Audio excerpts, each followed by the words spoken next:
Hey guys, it's Abigail. Thank you so much for joining me today, and I hope you had a great week.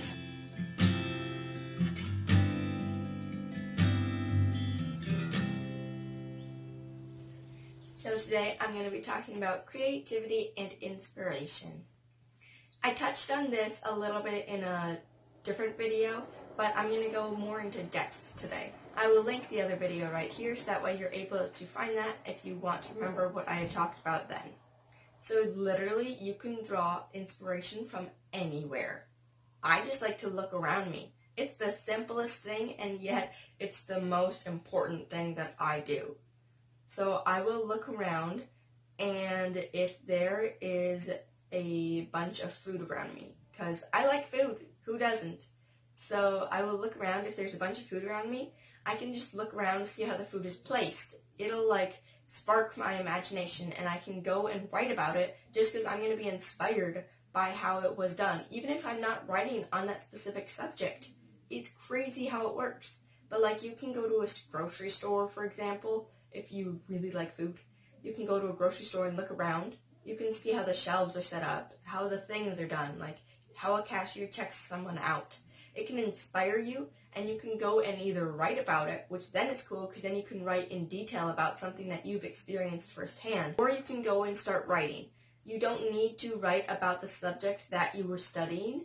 Your imagination and creativity will have been sparked by your inspiration that you were inspired.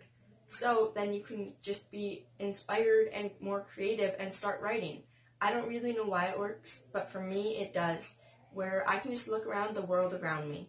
I also love nature. I will go outside in the yard and just look around, see the sky, see the birds, see the trees, grass, and if you're lucky you can see some wildlife like a deer or something like that.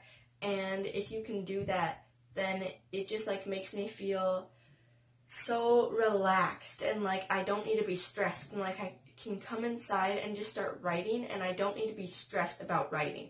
Because sometimes if I'm really stressed, I'll want to go and write, but then I'll just get stuck and I don't know what to write, and then I will just feel bad. I will start beating myself up and be like, okay, well, maybe I'm not good because I can't figure out anything to write. When actually, stress is not a good time to go and write. Some people find it a way to relieve themselves, which I've tried doing that, but for me, personally, just if you're stressed, go outside. And just even if you live in a city where you don't have much yard, you can go outside in the little yard that you have. Or if you live in an apartment or something like that, just go to the window and look out and look at the sky. Because I'm pretty sure you should probably be able to see at least part of the sky from some window in your house. And you can look at the sky and just feel relaxed because you're staring at nature. And nature is so beautiful. So that is something that I will do. I will go and relieve my stress and then go and write. Otherwise, my stress writing does not work out the way I want it to. It doesn't work out the way I had envisioned it to. You can also draw inspiration by the people around you.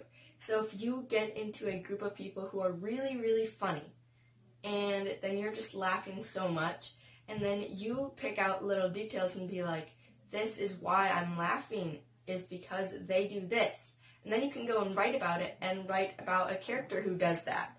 And you can just kind of be around people and then start writing about them, but don't use their real name and stuff like that. But if you are around somebody enough that you can just get to know their personality really well, you can make their personality into a character.